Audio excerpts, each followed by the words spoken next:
Bom, amados irmãos, estamos começando aqui a transmissão um pouquinho antes para podermos ajeitar esses detalhes, né, de imagens e ângulos e conversarmos um pouquinho antes, tentar dar uma introdução aqui enquanto os irmãos estão para chegar.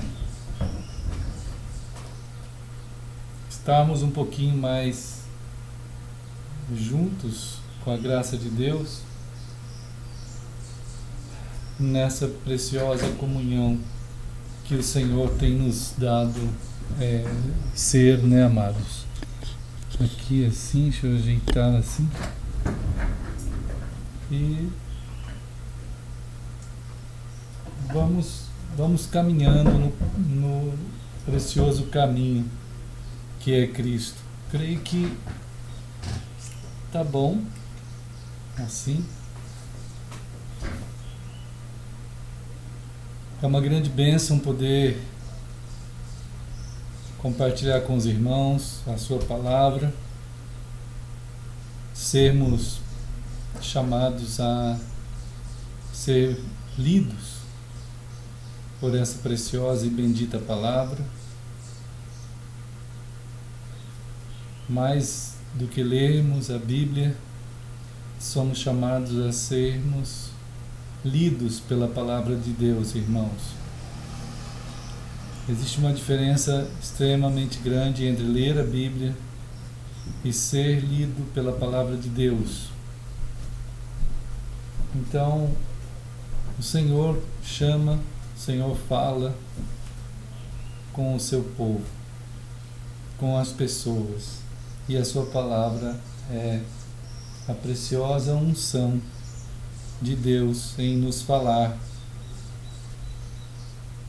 em nos ler, para que, lendo, nosso coração, tão desesperado, tão aflito, tão frágil, tão desnorteado, tão desconfigurado, a gente seja achado por aquele que é o único que pode nos levar de volta para casa, o único que pode dar a nós a identidade certa, dar a nós a vida certa, o significado certo, e assim formar em nós o caráter de Cristo, nos formar, nos fazer seu povo, sua família. Então estamos aqui. Agora eu quero ver se consigo transmitir aqui, irmãos, vocês vão vendo aí se dá certo, uma tentativa, né? Não sei se vai dar ou não, vai dar, mas eu vou tentar. Deixa eu ver. Olha que coisa incrível. Vocês estão vendo aí uns testes que eu estou fazendo sobre a nossa área de trabalho. Eu vou voltar para a câmera, alternar. Eu estou aprendendo, viu, irmãos? Eu estou aprendendo a lidar com isso tudo. Eu quero ver aqui de novo uma outra possibilidade. Sim. Aqui, voltar de novo. Vocês viram aí a área de trabalho do computador que eu estou transmitindo aqui de casa. Vamos ver aqui. Aqui tem uma música ali que eu queria passar aqui. Deixa eu ver aqui. Vamos ver se vai dar certo. Tá.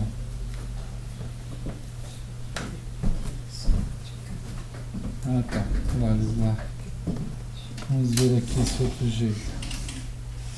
Aqui já vai fazendo a curva. Olha só que coisa mais incrível. São recursos que eu estou aprendendo, irmãos. Eu não sei direito ainda, mais ou menos só. E vamos ver aqui. Não sei isso. Também não sei. Tá. Ah, agora acho que vai dar.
Ok, irmãos, quis colocar eh,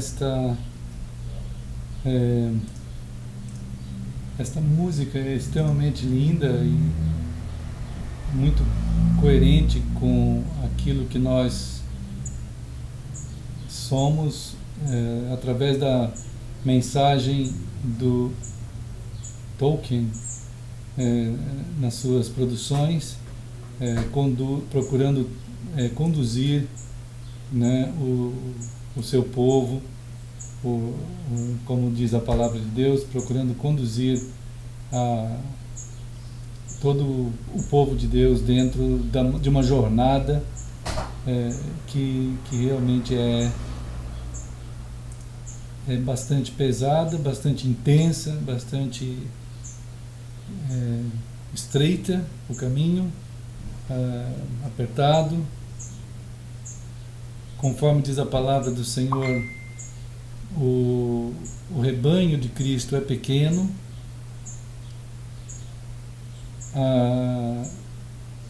também na profecia de Jesus, lá em Apocalipse, ele diz que o seu povo são os restantes, lá em Apocalipse 12, os restantes que guardam os mandamentos de Deus e o testemunho de Jesus Cristo.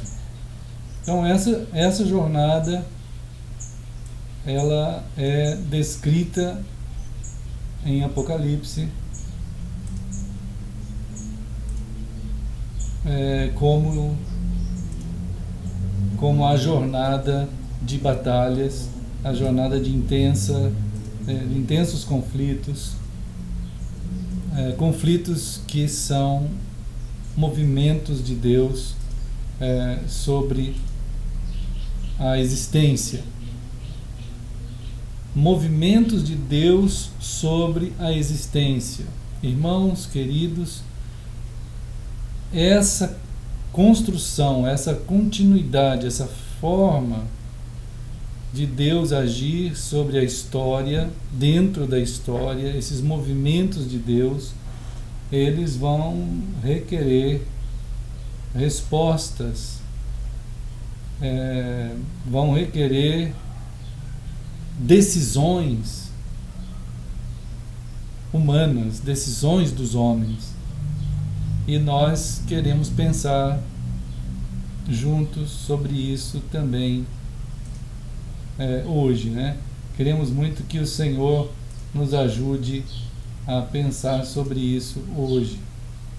Eu estou aqui ainda antes dos irmãos chegar, conversando com os irmãos aqui, tentando ajustar algumas coisas e vamos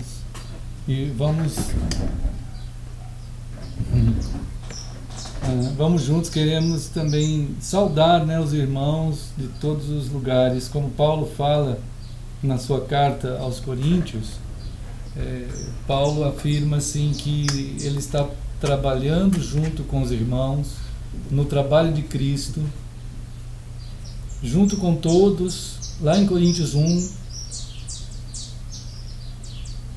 o Senhor falando ao coração de Paulo e ele escrevendo ali, ele diz assim: a eclesia, isto é, aos que foram chamados por Jesus, que moram em Corinto, casa de Deus.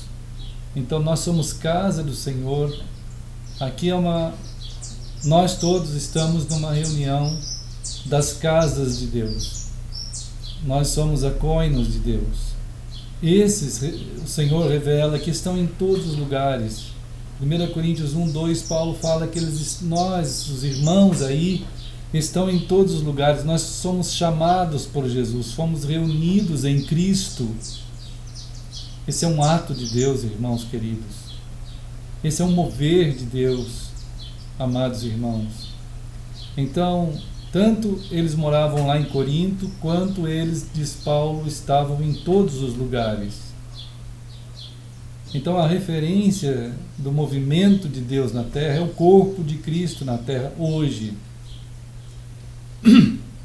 Então, estamos aqui juntos nessa continuidade. Daqui a pouco os irmãos vão chegando. Eu acho que fiz o que deu para fazer aqui. Aos poucos a gente vai melhorando os ajustes.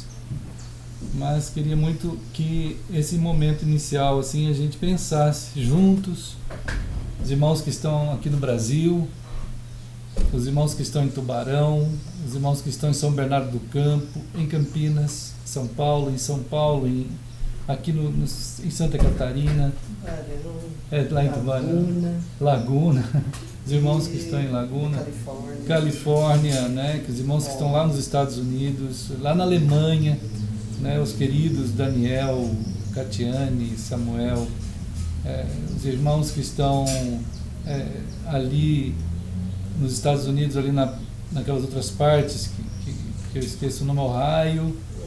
Ô, meu irmão Leandro. E aí, como é que vai indo? Saudades. Eu também. Tudo bom? Ô, querido irmão. Continuando na batalha da fé. Tudo bom? Como é que tá o Olívio? Tá lá, daqui a pouco ele Porque parece. vem. Mas o André veio pra cá, não? O Dré não veio nesse final de ano. A gente que foi lá no Natal. Que bom. No fim do ano ele estava aqui, né? Aham. Mas no Natal a gente esteve lá. E tivemos com os irmãos lá em Campinas, São Paulo. Minha mãe fez 80 anos. A gente teve um encontro, né? Um momento ali de celebração. Foi bom. O seu irmão mora em Campinas, né? Meu irmão mora em Campinas. Ele está ajudando muito lá nos irmãos, na Guenonia, lá de Campinas, São Paulo, né? Deus tem chamado também ele para continuar os estudos nas terças-feiras. Foi muito bom. E aí depois, na quarta-feira, a gente teve lá em São Bernardo do Campo, teve um momento de alegria, de gratidão ao Senhor, né? Essa distância é longe de Campinas a São Bernardo, né? Até que não é muito, Não, acho que dá dá pra fazer de carro? acho que dá 1h02. Mas o senhor foi de avião pra lá?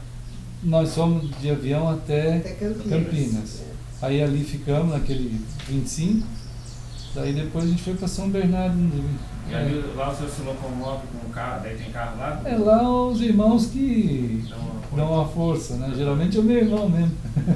Porque Ele, o André tá sem carro lá, né? não, ele tá com o dele lá, Ah, o outro, tá. né? Que ele deixou aqui. Ah, que bom. Mas ele vai, às vezes, o André, levar a gente lá no aeroporto em Campinas. Às vezes ele vai A estrada buscar. é muito boa. Muito É, boa. né? A estrada é muito boa. A gente nem entra por São Paulo, nada. A gente passa Então pelo lado, vai ali. É. Paga um pedágiozinho, mas vale a pena, né? Não, o Sim, pedágio é normal mas, em todo nossa, lugar. Muito Né? boa a estrada. É. Puxa. Mas como a gente vê no Novo Testamento, Deus agindo numa época da história, quando Roma estava no ponto máximo do seu domínio, né? Esse ponto serviu para as grandes estradas serem construídas no mundo antigo. A gente chamaria assim o momento máximo da expansão do mundo antigo, tanto por terra quanto por mar. Aconteceu naquele período quando Jesus chegou, e daí começou o Novo Testamento a ser escrito e ser, vamos dizer assim, expandido, né? Todo aquele momento inicial dos nossos irmãos, que eles foram sendo salvos e foram sendo levados por toda a parte do mundo, foi extremamente proveitoso o que Deus fez de expansão das estradas romanas. Eles pavimentaram tudo, aquilo ali era tudo pavimentado pelo mundo antigo, e eles tinham um modo rápido de ir, protegido pelos guardas romanos, e via mar também. Então aquele modelo que aconteceu no ano zero, no marco zero, né, que seria a plenitude dos tempos, como fala a palavra, quando chegou a plenitude dos tempos, então havia um mundo, vamos dizer assim, preparado, mesmo que o mundo não tivesse nem aí com Cristo, nem aí com Deus, né? O Império Romano pouco ligava para qualquer coisa de qualquer religião específica, ou de ideologia, filosofia. Ele queria implantar o sistema dele e deu. E naquele sistema organizou o mundo daquela época, que na verdade então é soberania de Deus sobre tudo, né? Agindo, preparando, e os cristãos foram. E hoje a gente vê também essa expansão de avião, né? Viagens aéreas, viagens também por terra, essa facilidade de ir e vir, né, que a gente tem, embora ela tenha algumas situações de restrição, que já foi melhor, né? Mas a gente pode se deslocar fácil. Assim, nós nos deslocamos fácil por avião por outra graça de Deus, porque nossa filha é comissária de voo, então ela tem, ela tem assim, um benefício lá que a gente só paga embarque. Então, desde o primeiro dia até hoje, nossas viagens foram missionárias. nunca foi para dizer assim, vamos fazer um passeio em Fortaleza, vamos fazer um passeio... Vocês podem ir tudo, né? A gente pode ir em qualquer lugar. Onde é que ela for, vocês podem ir. Sim. Entendeu? Hoje, inclusive, já existe convênio que a gente pode ir para a Europa. Porque pega... A gente pega convênio e fica muito barato. Nós não queremos ir, nós E queremos... a Azul tá indo A Azul também, está indo já para os Estados Unidos, dá para a gente ir a hora que agora, quiser. essa Azul agora parece que compraram o Boeing, né? Então, Compraram o Airbus. Airbus, né? Compraram o A330 e o A350.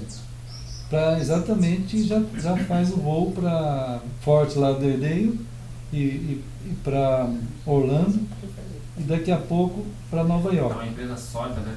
É uma empresa que está aí, Deus está abençoando, a gente tem orado. Tem irmãos em Nova York que a gente está orando para ir lá, em algum momento desse, fazer uma coinonia lá.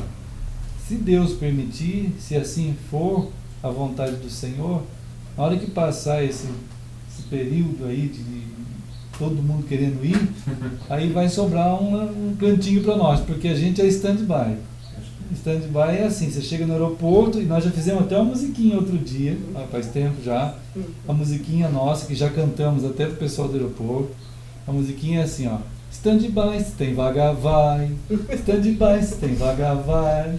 E se não vai, Você não tem vaga? se não tem vaga, Volta pra casa. volta para casa. Não rima, mas tudo bem. Né? Então a gente chega no aeroporto, a gente marca as viagens, a gente ora, né? Marca a viagem e já... Vamos ver o que Deus vai Eu já fazer. desci, a mulher do meu irmão na época ela trabalhava na Vale, né, do Gumar. E eu já conheci a Evelina. O benefício meu também quando a Evelina morava em Porto Alegre era isso, que a irmã dela trabalhava na Vale e a minha cunhada também. Então a gente fazia essa viagem que a gente chamava de GC, né? Na época pela Vale o nome era GC. Mais uma vez eu e a Evelina fomos em Salvador. Nós ia em Salvador. E chegando lá, tivemos que eu tive que descer da aeronave, porque estava faltando uma vaga. E a Evelyn também era GC, mas então eles procuraram naquele voo as pessoas que eram, como a gente fala, stand-by. Sim. E daí o seu Leandro, por favor, descer. Eu não desci.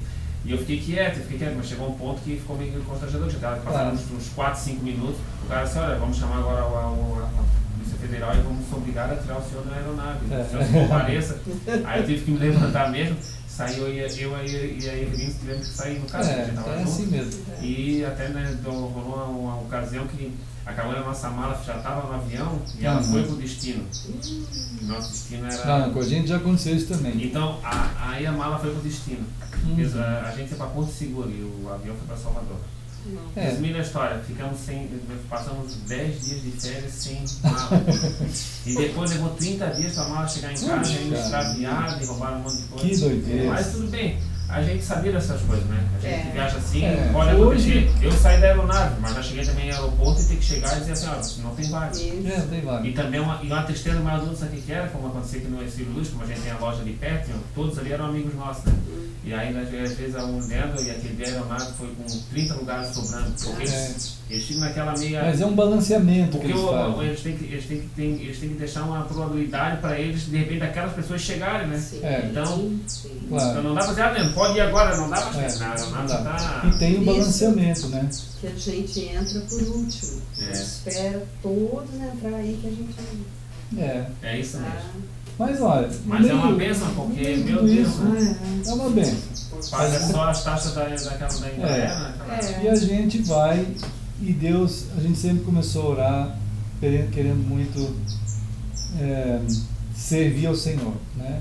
Naquilo que fosse possível a gente conduzir em qualquer lugar, pelo menos onde estavam nossos filhos inicialmente. Era onde estava o André, onde estava a Priscila. Então o André estava no Rio aquela vez e a Pri estava em Campinas. Aí, não, pai, vamos começar, e até minha mãe também quis. Aí a gente foi começando os estudos bíblicos na casa deles. E a gente eu ia 2 vezes por mês, mesmo até hoje é assim, né? E depois o André mudou para São Bernardo do Campo, que é mais perto. Agora, aí nasceu a Samira. Mas o povo de Campinas, São Paulo, está muito firme, em São Bernardo muito firme. O pessoal que está também... Eu vejo várias pessoas em outros estados, nos Estados Unidos, pelo menos 3 ou 4 estados que estão muito junto com a gente, principalmente lá em Nova York, que eu consigo falar com eles, mas os outros eu não falo, mas eles visitam a nossa página e visitam onde está o filme. O senhor é rápido também na informação aí do seu... Você passa o vídeo rápido para a página, né?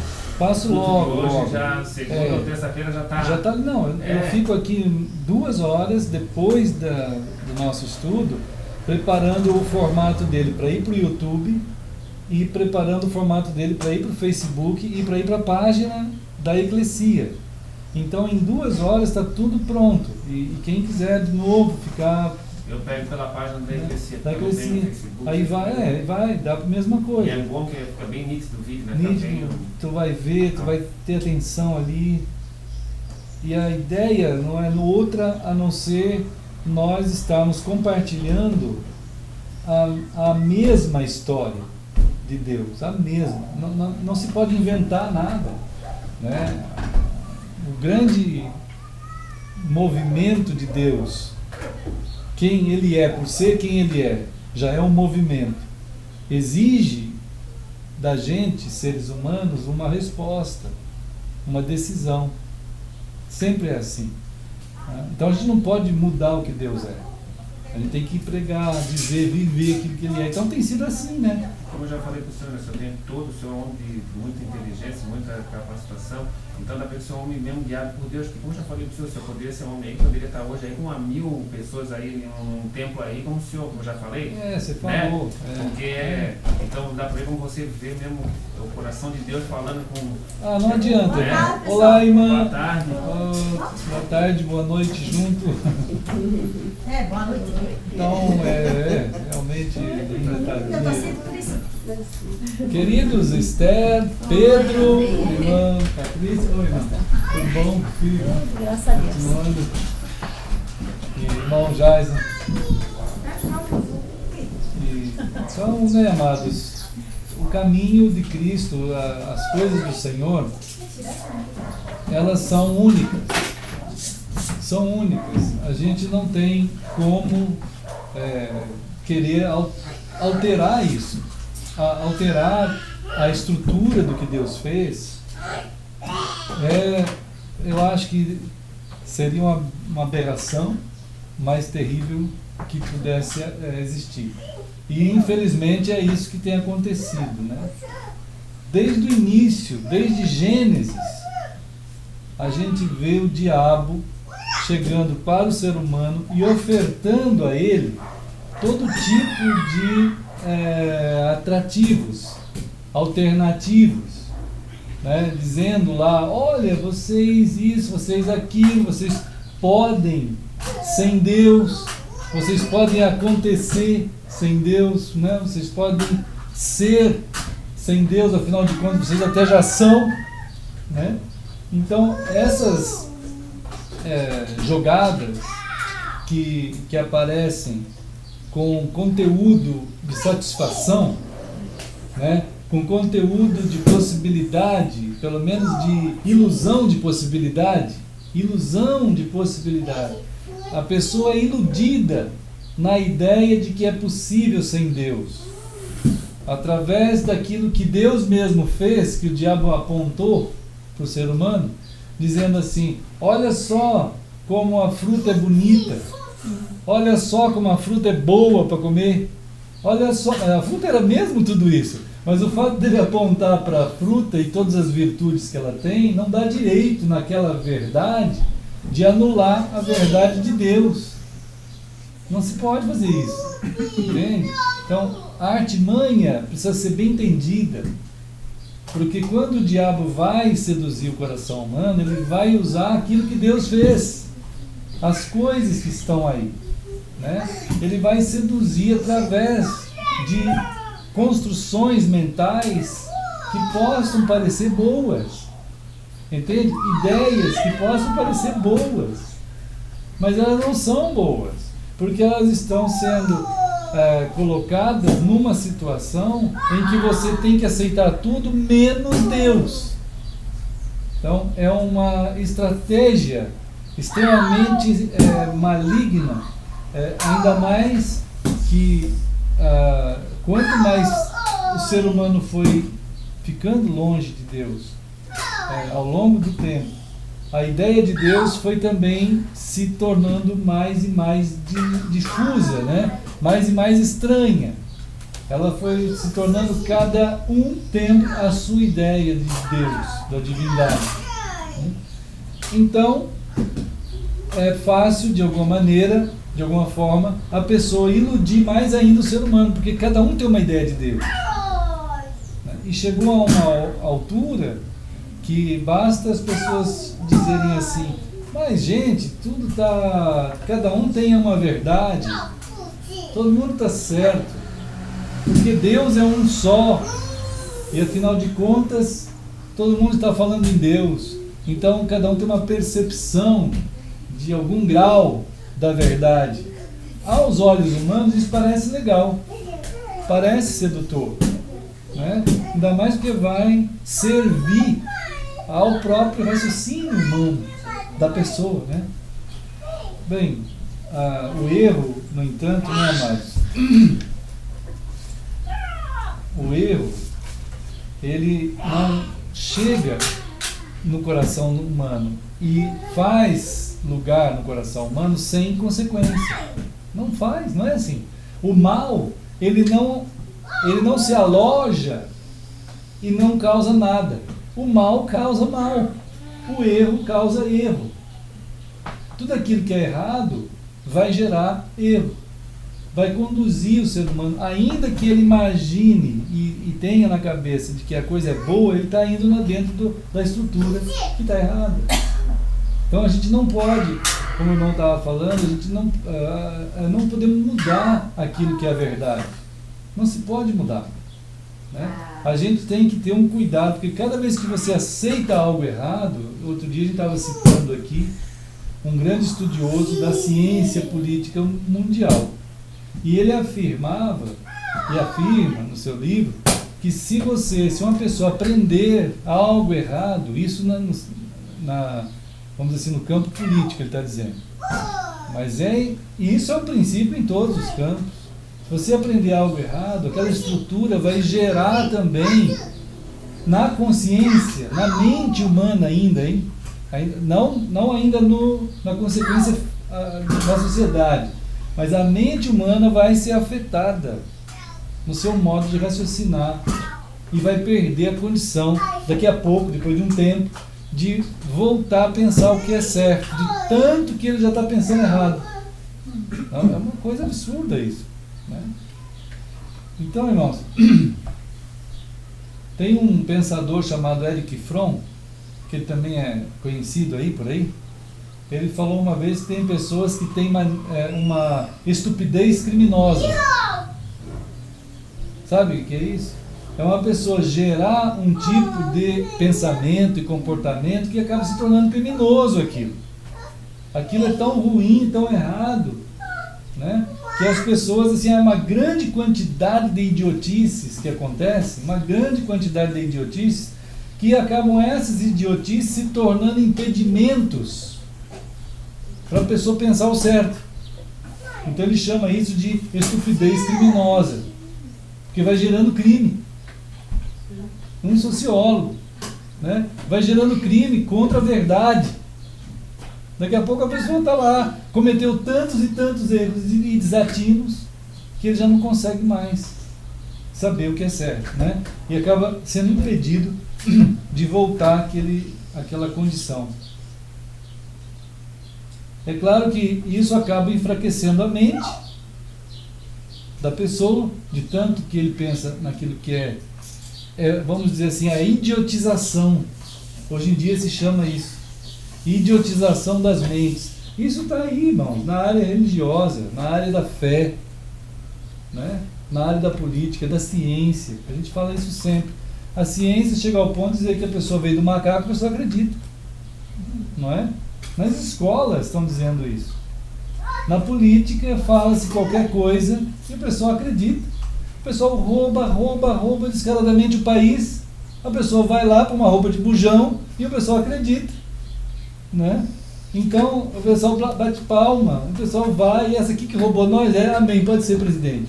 Isso é um absurdo. Aí o Papa vai e se une com o Fidel Castro e o Obama.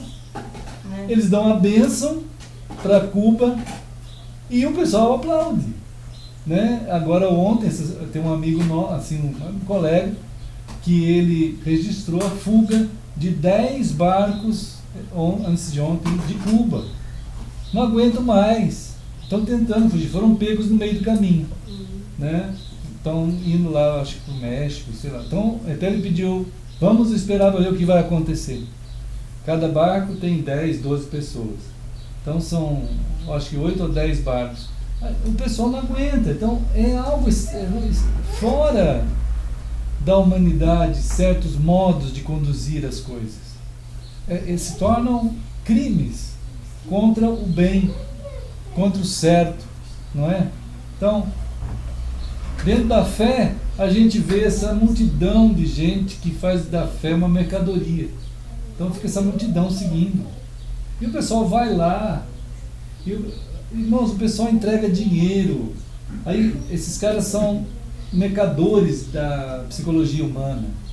As pessoas estão todas arrasadas lá, vamos dizer assim, arrasadas mesmo, nada dá certo na vida. Aí chega para dentro desses ambientes, os caras, o que acontece? Já se sabe na sociologia que se você levar um pouco, se você conseguir levar um pouco ao mais baixo nível possível, levar eles lá no lixo. Essa é uma filosofia árabe antiga até. Leva eles lá no lixo e depois você começa a dar um pouquinho de água, um pouquinho de açúcar, um pouquinho de pão. Para eles é o céu, né? É o céu, pronto, resolveu a nossa vida. Agora a gente tem água, tem açúcar, tem pão, maravilha, né? Então o Brasil está assim, está sendo levado ao mais baixo dos níveis. Aí as pessoas ganham uma cesta básica, um cartão, não sei o quê. Essas pessoas nessas religiões, eles vão, a pessoa está totalmente detonada, o lar está acabado. Aí ele chega lá dentro, o cara vai organizar a vida daquela pessoa no nível mais baixo. Olha, você matava as pessoas? Matava, não mata mais. Ah, então tá bom. Você roubava, não rouba mais. Ah, tá bom. Agora arruma um trabalho. Ah, tá bom. Agora começa a trabalhar. Ah, tá bom. Daqui a pouco ele fala, nossa, minha vida mudou. Agora eu estava numa lama e olha só, agora já ganho dinheiro, agora eu já tenho, minha vida já está pronto. Para ele aquele cara é um Deus. Mas só que esse homem que se tornou o Deus para aquele ali, ele se diz Deus mesmo. Ele fala, então você agora traz a tua casa, traz o teu carro, traz o teu dinheiro, ele vai lá e traz. E dá tudo o que ele pedir, porque a vida dele melhorou. Mas isso é uma coisa básica. Sim. Em 2011, 2012, né? Em 2012, eu dei, né? Porque estava no nome da nossa loja, que a gente trocou a mercadoria com um churrasqueiro lá de São Paulo, pré-fabricado. E o cara lá, ele era da Universal, dos caras. Eu transferi para a Igreja Universal e coloquei numa cegonha aqui na BR-101, um Golf 2011, que na época valia R$45 mil, em nome da Igreja Universal, que ele doou na Fogueira Santa, porque o cara também estava com uma família, é um cara que era bagunceiro, aí foi com a igreja, estava, não, como o senhor falou agora, esse caminho, né? Então, a gente, o meu amigo, ele falou, eu negociei com ele a churrasqueira do carro, e ele falou, Leandro, já não passa nem pro meu, não, pode passar direto por isso aqui, ó. Não, tá brincando comigo? É sério mesmo? Não, pode passar a Igreja Universal. E eu tive que pegar o carro lá da loja nossa, que era um carro do cliente nosso, a gente tinha negociado por material de construção, e eu troquei por churrasqueira. E levei lá na BR-101 no posto de atenção e coloquei numa carreta. Pastor Hebe, era só da Igreja Universal. Só carro de luxo, carro, tudo indo para São Paulo. Então, essas coisas são terríveis, são diabólicas. E é claro que essa deformação na mente, depois é muito difícil voltar, né? Só por Deus mesmo, né? que alcança o coração. E é todo esse tipo de lixo na mente humana. O alvo é destruir Deus. É destruir Deus, é claro. A pessoa vai ter muita dificuldade de pensar em Deus em algum momento depois, né? Bom, irmãos, a luta é realmente imensa. E a gente vai seguindo na palavra do Senhor, né?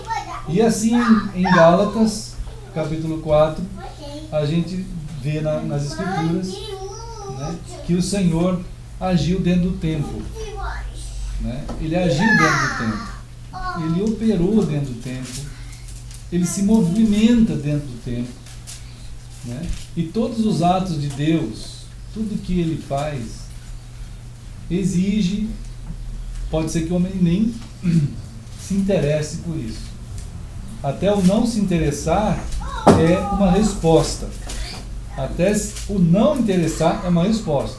Mas o homem é obrigado, o ser humano, a humanidade, é obrigado a dar uma resposta ao ato de Deus no tempo, ou ato de Deus na eternidade.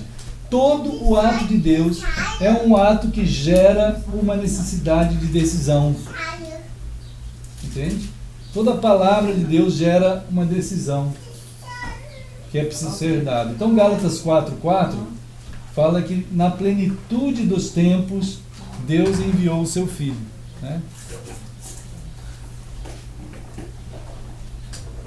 Então, irmãos, os movimentos de Deus são assim, intensos, né? E não tem jeito. O Senhor, no seu modo de agir, quando Ele age, Ele vai exigir uma resposta humana. Não tem como, né? Desde o Antigo Testamento vem vindo, vai sendo falado à humanidade, Deus vai cuidando da humanidade em avisar que há de chegar o dia que Ele vai fazer essa intervenção. E aí Ele fez essa intervenção, Jesus veio, né? E quando Jesus entra na história, quando Deus entra na história, Ele começa a agir dentro daqueles processos que estão no coração de Deus e são necessários para serem feitos, tanto para a redenção humana, né, para a obra da redenção ser consumada. Quando Jesus estava na cruz, Ele disse, está consumado, né? Mas esse ato de Deus já é a plenitude dos tempos. Cristo é a plenitude dos tempos, né? Cristo é o fim de todas as coisas.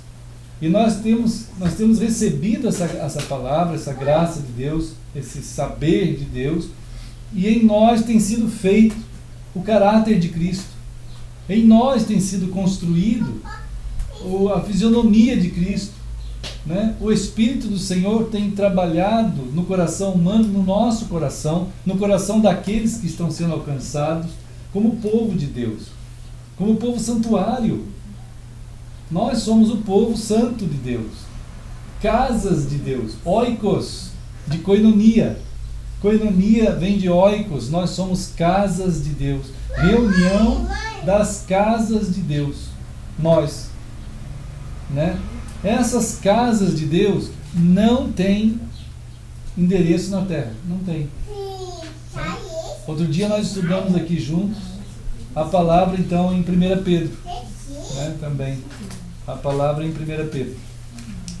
Isso aqui tudo é uma introdução importante, irmãos, a um tema que a gente vai estar entrando hoje também, que a gente já está dentro dele, que é a escatologia de Deus, né?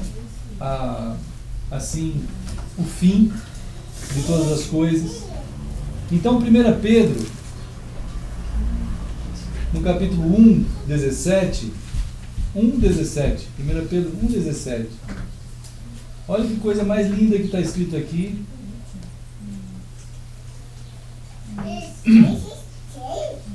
Ele diz assim: ora, se invocais como Pai aquele que, sem acepção de pessoas, julga segundo as obras de cada um, portai-vos com temor durante o tempo da vossa peregrinação. Né? Peregrinação é uma palavra grega que forma-se de duas palavras. É para oikos. Isso significa assim, aqueles que não têm casa, ou os sem casa, os sem teto. Né? Os sem casa. O povo de Deus é um povo sem uma estrutura para se apresentar como povo. Ele não tem como se apresentar visivelmente como povo em um ambiente geográfico, em um ambiente construído. Não existe isso. A palavra paroikos significa não dá para achar esse povo procurando geograficamente. Não dá. Por que os crentes então fizeram templos? Por que eles fizeram templos? Por que eles construíram? Né? Se a palavra de Deus diz que não tem isso. né? Não existe. Né? Por que eles fizeram? É claro, tem uma explicação dentro da história. Né? No ano 313 começou toda a sedução de Constantino, o imperador romano, sobre os cristãos. Seduziram eles, oferecendo aos cristãos um casamento com o Estado, um ato conjugal dos cristãos com o Estado. Ofertou a eles TCGC, inscrição, ser um povo mancomunado, casado com o Estado. Né? E aí então ter o seu lugarzinho na terra, para construir o seu templinho lá no local, em que eles fossem identificados como cristãos. Isso é uma coisa satânica, diabólica. O Constantino começou isso, Roma começou isso, né? E continua isso até hoje, com forma de um nome chamado erradamente de Igreja Católica e Apostólica Romana, que nem igreja é, né? E junto com a Igreja Católica Apostólica Romana estão os evangélicos, todos atrelados, vivendo do mesmo jeito, dessa mesma forma, né? Agora, a distância dos cristãos ao longo da história da Escritura é responsável direto para o pessoal não ter referência de Deus mais para viver como Deus quer que a gente viva. Né? Bom, em Marcos, lá no capítulo 12 de Marcos, mais ou menos ainda continuando nessa forma escatológica de viver. Irmãos, essa forma escatológica de viver, que coisa mais bendita que é, né? A gente poder viver como povo de referência, né? O povo de referência na terra, corpo de Cristo. Por isso que chama corpo de Cristo em Efésios, porque é o corpo que se vê, o corpo de Cristo. Onde que é o corpo de Cristo? Nós juntos, né? Não é um lugar lá num bairro, não é assim. Mas então aqui em Marcos, eu queria muito começar a andar com os irmãos nessa passagem de Marcos, que tem paralelo em Mateus. Então, Marcos 12 e Marcos 13 e Mateus 24 é a mesma coisa, né? Jesus, irmãos, que Deus nos ajude agora, a ver muito próximo do que estava acontecendo aqui. Que Deus nos ajude. Irmãos, Jesus, ele estava indo com os seus discípulos em direção a Jerusalém, né? Em direção a Jerusalém. E Jerusalém tem uma ideia. Jerusalém tem uma psicologia. A psicologia da cidade de Jerusalém começa a se manifesta aqui. O perfil psicológico de Jerusalém. Há muitos anos atrás eu fiz um estudo chamado Perfil Psicológico das Cidades, né? Então aqui a gente nota o perfil psicológico de Jerusalém. Jesus está caminhando para Jerusalém e o perfil psicológico de Jerusalém em relação a Jesus é que está chegando em Jerusalém o cara, né? O homem, aquele que vai ser o grande rei de Israel, aquele que vai ser o grande líder contra todo tipo de inimigo de Israel. O perfil do povo, da cidade toda, é que eles têm que receber aquele homem da melhor maneira possível. Eles vão receber aquele homem, né? Com toda a honra, com toda a pompa, porque ali está o provável rei de Israel, aquele que vai conduzir Israel contra os inimigos e vai tornar de novo a nação a maior nação da terra, né? Aí Jesus vem vindo com seus discípulos, né? E diz aqui no capítulo 12,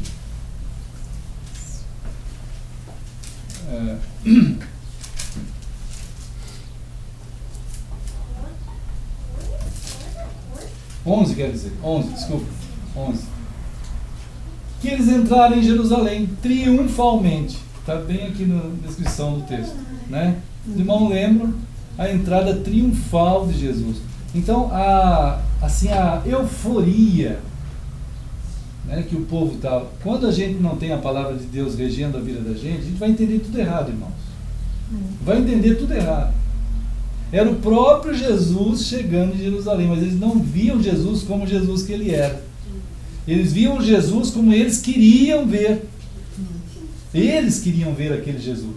Mas aquele não era o Jesus, embora fosse a mesma pessoa.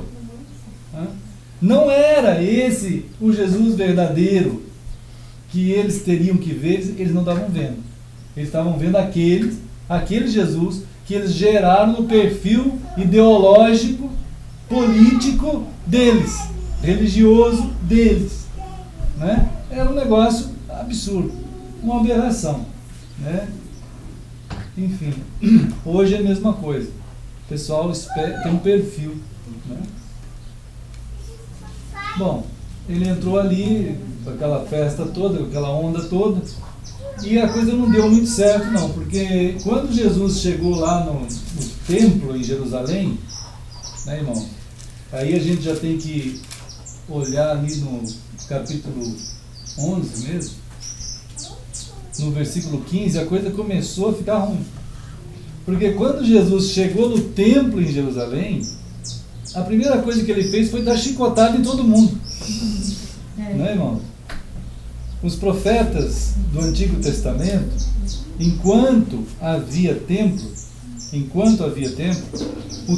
o templo só tinha um propósito, que era deveria ser adoração a Deus. Lugar na terra que representa a eternidade. Era o lugar que representa a eternidade. O lugar que representa o Deus que toca a terra. Isso no Antigo Testamento. Mas o povo não fez isso. Não, irmãos, todos os profetas denunciaram a transformação do propósito do templo. Todos os profetas denunciaram.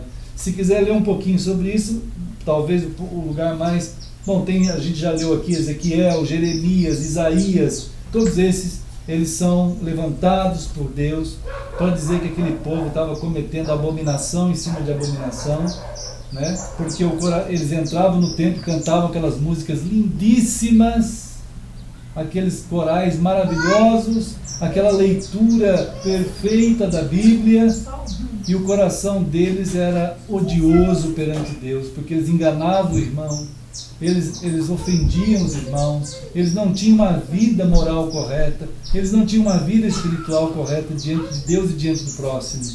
Era uma abominação.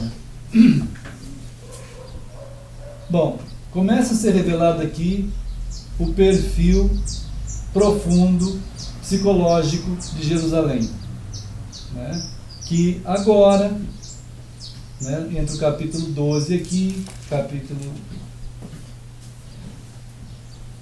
12, quando Jesus está lá conversando com o pessoal de Jerusalém, os líderes dos judeus, lá no capítulo 12, por exemplo, né, versículo 24, Jesus está dizendo a eles, aos judeus, aos saduceus, né, aos líderes judaicos daquele tempo, que eles chegaram com Jesus e chegaram fazendo uma pergunta bastante dúbia. Eles falam, a pergunta era a seguinte: olha, tem uma pessoa, né, Moisés, aí lógico, põe Moisés no fogo.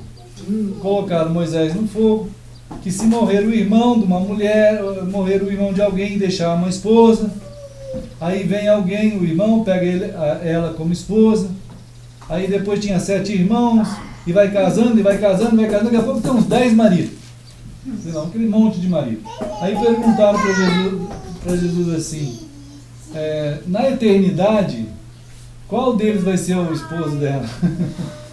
Né? Irmãos, é como a gente sempre fala, e tem que tomar um cuidado, porque às vezes as perguntas são tão idiotas. A gente estava falando agora há pouco aqui de idiotização. Isso aqui é um povo idiota. é um povo que ficou idiotizado, né? A pergunta nem era para existir.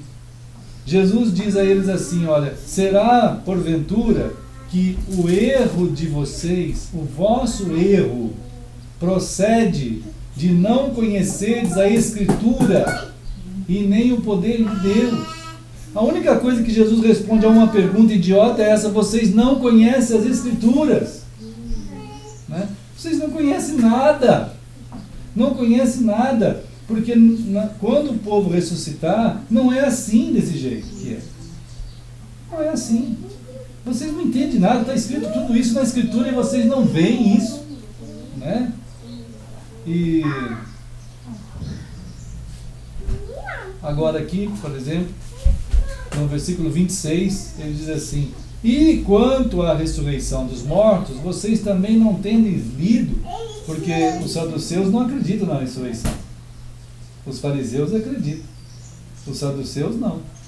Judeus, saduceus não acreditam em ressurreição. Então Jesus diz assim: quanto à ressurreição, vocês também estão equivocados. Porque no livro de Moisés está escrito o seguinte, tem um trecho, Jesus nem cita o texto, não é que nós hoje tem que falar capítulo, versículo. Ele fala, tem um trecho lá, né, que está escrito o seguinte, ó, quanto à sarça, né? Eu sou Deus de Abraão, de Isaac e de Jacó. Quer dizer, Deus está continuando sendo Deus de Abraão, de Isaac e de Jacó. Eles estão lá, diante dele. Ele é Deus deles, né? Ele não é um Deus de gente morta, que está lá caído, lá em algum lugar esquecido. Não existe isso, né? E sim de vivos. Então, todo o trabalho de vocês, ele diz aqui, ó, no versículo 27, no finzinho, todo o trabalho de vocês é em cima de erro. Está vendo, irmãos? Quantos evangélicos estão trabalhando em cima de erro? E não param. Eles ficam em cima do erro e ficam, né? Bom, irmãos, numa altura dessa aqui, a mentalidade, né? A mentalidade deles, a mentalidade daquele povo já estava ficando bastante ressentida com relação a Jesus. Já não tinha mais expectativa, já não viam ele como rei, já não viam Jesus como grande homem a ser líder, mas eles já começaram a odiar Jesus, né?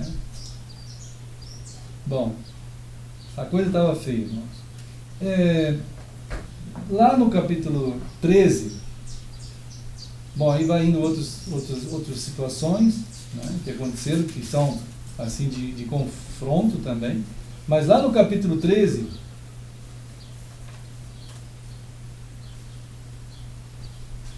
bom, antes de chegar no 13, vamos só ver o versículo 38.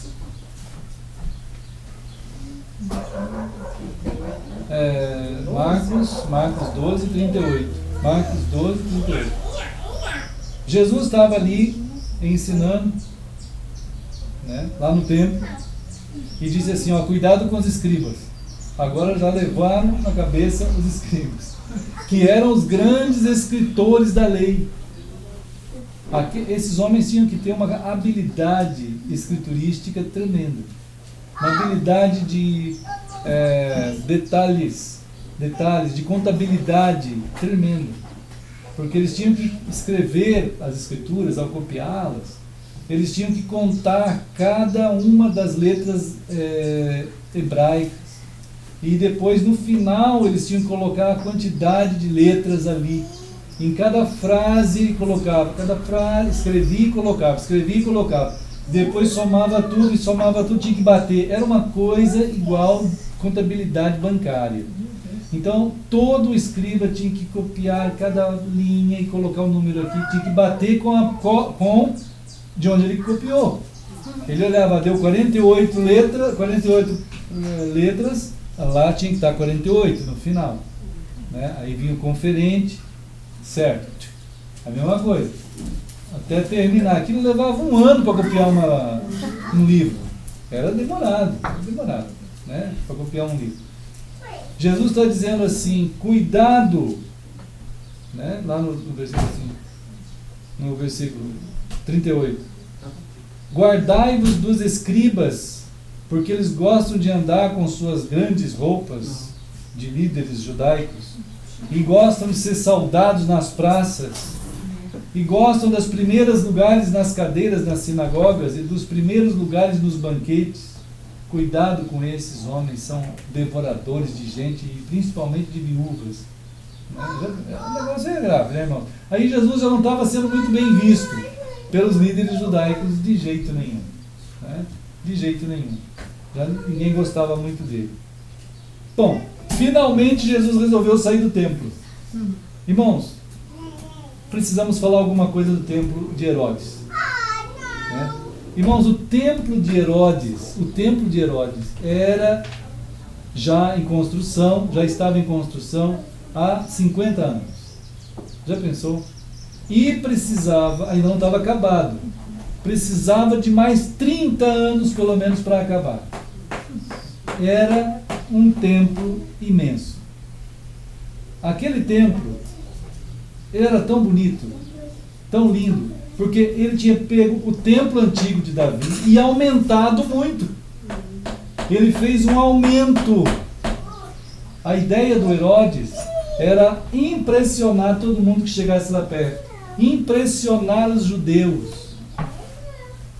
Irmãos, ali as colunas eram de 13 metros de altura, uma pedra só. Você já pensou você lavrar uma pedra só, redonda, imensa, assim, de 13 metros de altura, uma? Aquilo tinha 30 dessas pedras. 30.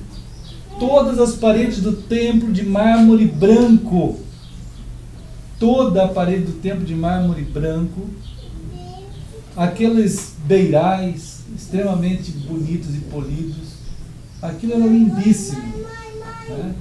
O pessoal, quando chegava ali, eu tenho algumas declarações daqueles períodos ali de pessoas que chegavam, né? E eles diziam que aquele lugar era o lugar mais bonito da terra.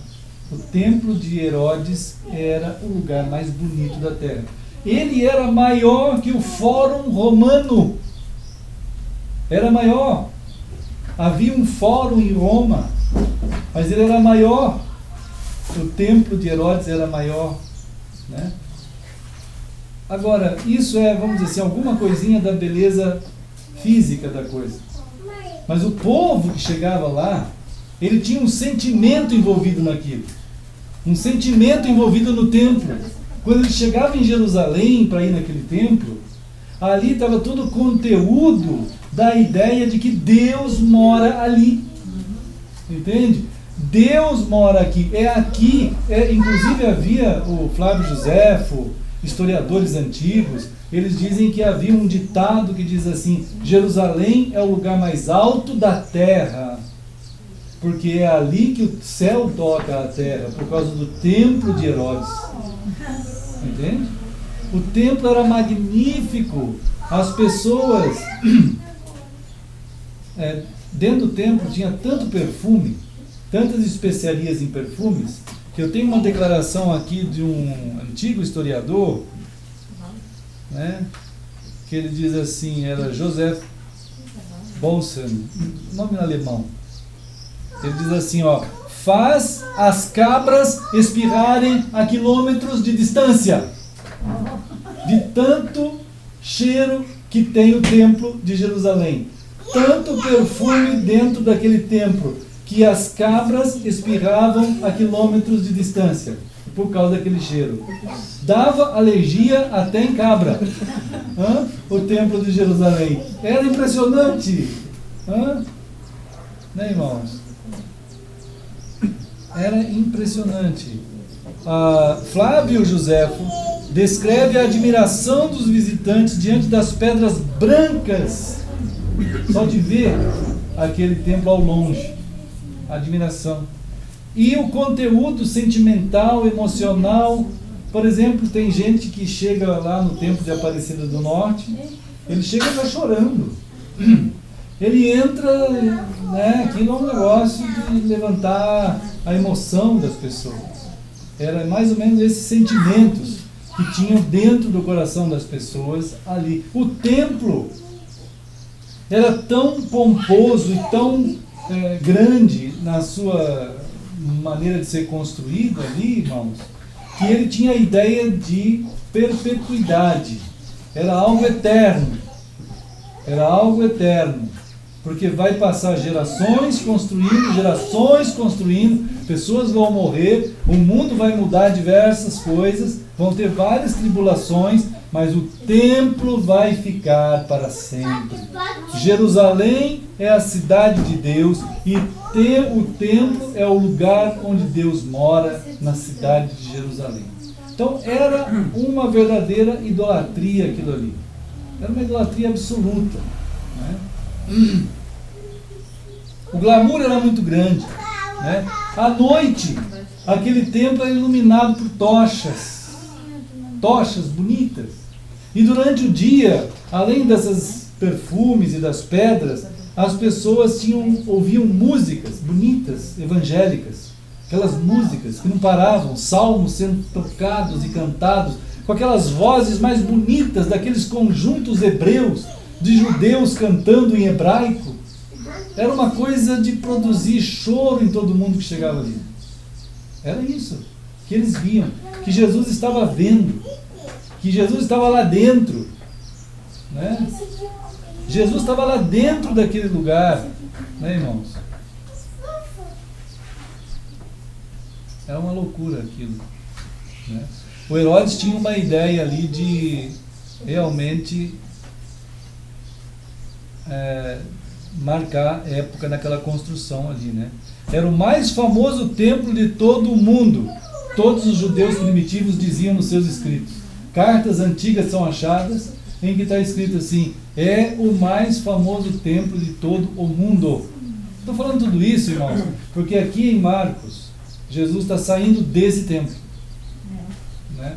Jesus está saindo desse templo. E os discípulos de Jesus estavam estupefatos. Claro, todo mundo fica. Todo mundo estava estupefato.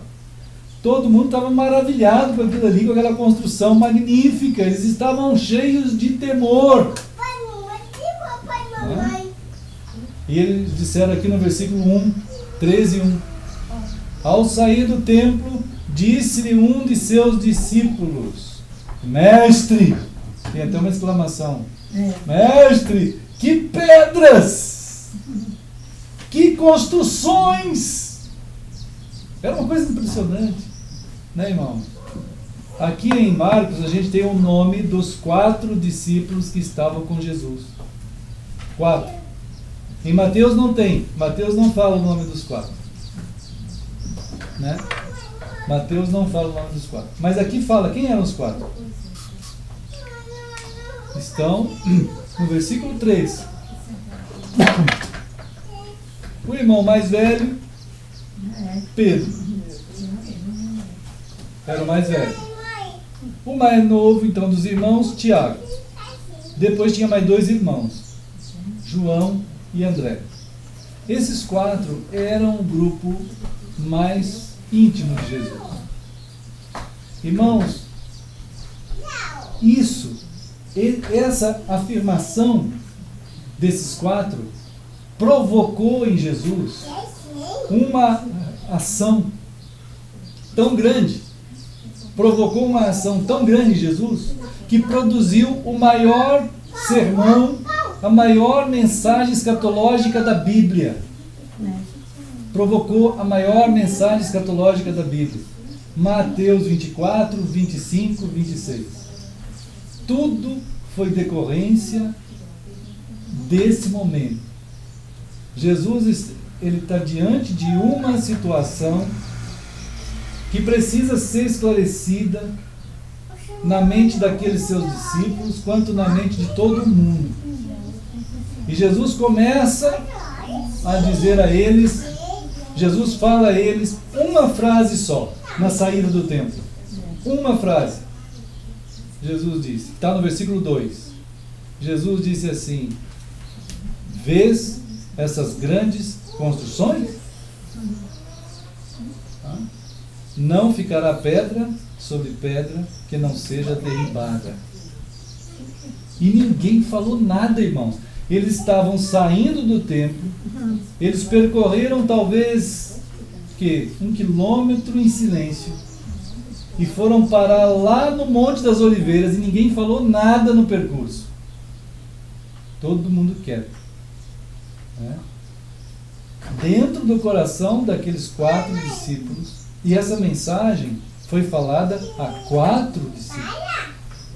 A maior mensagem escatológica do Novo Testamento, falada por Jesus, foi falada a 4 discípulos. Às vezes a gente fica pensando, pastor eu só tenho 8 aqui. Quanta gente vai... Irmãos, Jesus nem queria ouvir uma pergunta dessa. Né? Se houvesse uma pergunta, mas por que o senhor vai pregar uma mensagem dessa só para 4? Né, irmão? Então, mas Jesus, ninguém falou nada. Aí lá no versículo 3 diz que no Monte das Oliveiras, em frente, que fica em frente ao templo, quer dizer, dá de frente para o templo. Né? Então, ficou uma situação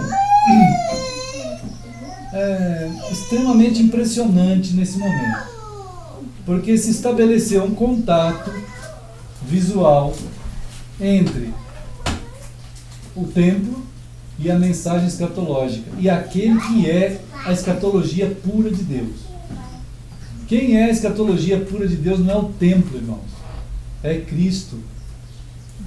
Mas Jesus disse assim, perguntaram para Jesus, então tiveram coragem, né, no versículo 3, e eles em frente ao templo, achava-se Jesus ali assentado.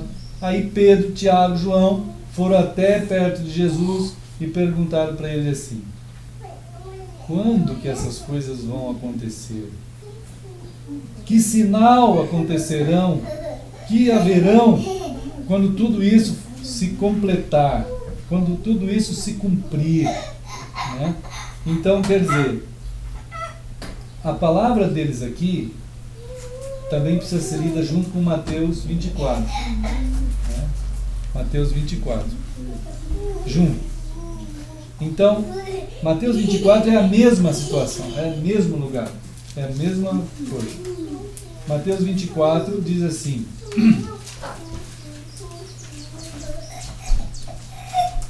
24, né? Mateus 24. Tendo Jesus saído do templo, ia se retirando quando se aproximaram dele os seus discípulos. Aquilo lá de novo. Para lhe mostrar as construções do templo. Quer dizer, Jesus estava saindo, olha, irmão, então, não estava nem aí com aquilo ali. Né? Ele estava procurando gente, alcançar pessoas. Mas tá. E indo embora, os discípulos falaram, peraí, Jesus, você vem aqui nesse lugar e não vai nem tirar umas fotos aqui, uns selfies? Né? Não vai nem tirar uns selfies aqui? Né? Mas Jesus falou, não quero saber de selfie nenhum. Ele falou assim, vocês estão vendo tudo isso aí? Em verdade vos digo, não ficará aqui pedra sobre pedra que não seja derribada. Aí passou aquele período de novo. Lá no versículo 3, Jesus estava lá sentado, aproximado-se, dizendo assim, olha só, dize-nos, quando sucederão essas coisas e que sinal haverá da tua vinda e da consumação do século? Por que eles perguntaram isso, irmão? Olha só, é muito impressionante que os discípulos matutaram, e eles viram Jesus dizendo assim, o templo vai ser destruído. Por que eles ligaram a destruição do templo com o fim do mundo? Por quê? Jesus não tinha falado nada. Jesus só tinha falado que o templo ia ser derrubado. Mas eles acharam que ia ser o fim do mundo. Nossa, aquela coisa monumental. Aí chega Jesus e fala que vai cair. Então, sim, isso, conclui então. Se vai cair um templo desse, vai acabar o mundo. Né, irmãos? Então, imagina só que erro de interpretação absurda. Né? Mas que elevação fora de lugar que está a coisa. E eles tinham a ideia tão errada e tão absurda de que se o templo de Jerusalém vai cair... mas isso é igual Roma. Tem um ditado em Roma que até achei interessante, que era assim, o ditado de Roma era assim. Isso todo romano sabia. Olha, o ditado era assim, enquanto o Coliseu resistir, Roma resiste. Quando o Coliseu cair, Roma cai.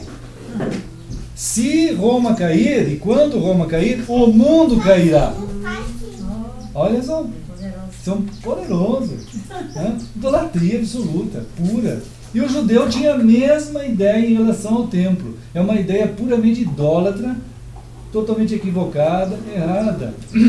Jesus estava dizendo para eles uma situação escatológica que ia acontecer dali 40 anos. Dali 40 anos ia acontecer a destruição do templo de Jerusalém, como foi mesmo. O templo de Jerusalém foi destruído 40 anos depois, que foi a grande tribulação, que Jesus fala aqui daqui a pouco. Jesus está tentando dizer a eles acontecimentos que vão acontecer. Momentos de ação de Deus, de justiça e de juízo de Deus. E que em cada momento vai se exigir a decisão de uma pessoa. Qual que vai ser? Qual vai ser a sua decisão diante disso, Jerusalém? Jesus está dentro de Jerusalém, a ação de Deus está dentro de Jerusalém, ele está descrevendo absolutamente o juízo de Deus sobre Jerusalém. E qual vai ser a decisão de Jerusalém? Idolatrar mais ainda o templo, idolatrar mais ainda Jerusalém, idolatrar mais ainda a religião, a denominação, a igreja, ou o pastor, ou seja lá que gente que for. Jesus, 4 só. Sabe, irmãos? 4. Então, eu fico assim, pasmo. A mensagem de Jesus não agradava a ninguém. A mensagem de Jesus, ele disse, é isso que vai acontecer. Não vai ficar pedra sobre pedra aqui. E o pessoal teve 40 anos para pensar nessa mensagem e se converter a Cristo. Porque isso aí que vocês pensam que é eterno, não é. Isso vai ser destruído. E hoje em dia, irmãos, tem evangélicos orando para a reconstrução de templo de novo em Jerusalém.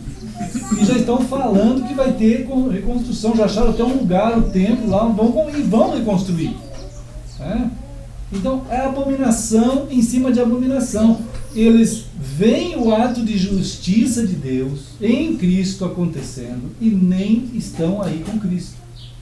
Eles não se importam com Cristo. É uma situação, é uma aberração realmente. É uma aberração.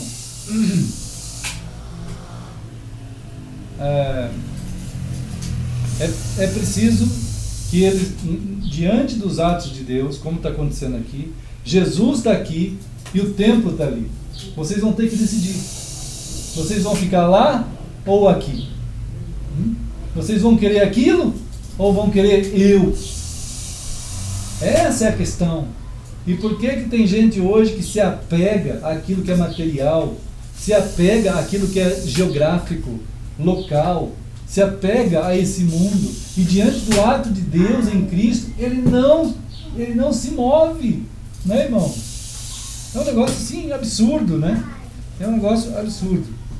Como tem ousadia, para a pessoa se manter nessa distância de Cristo, assim,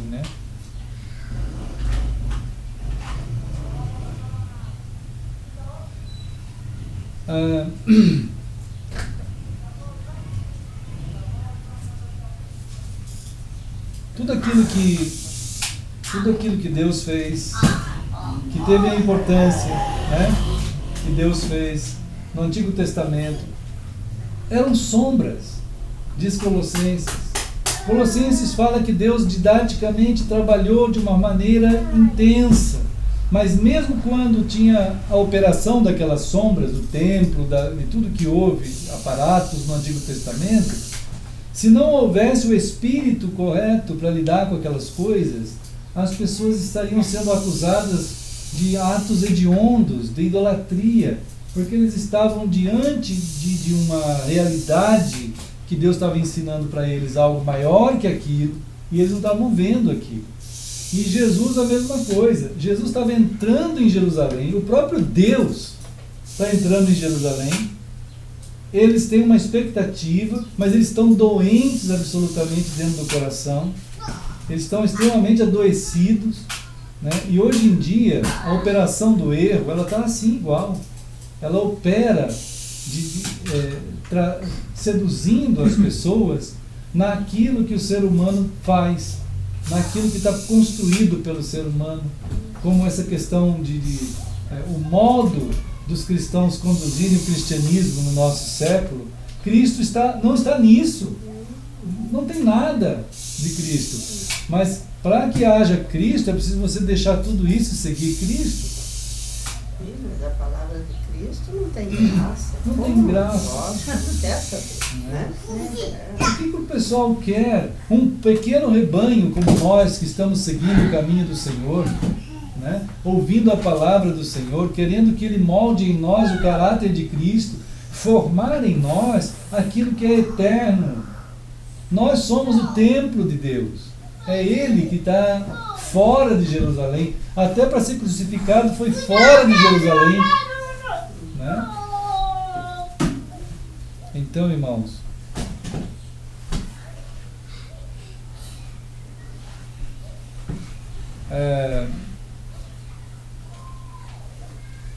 por um pouco, né, conforme a gente vê em Mateus 21 aqui, no caso, Mateus 21,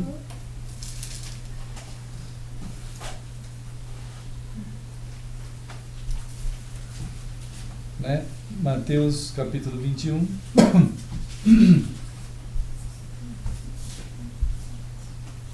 a gente vê a estrutura da psique de Jerusalém.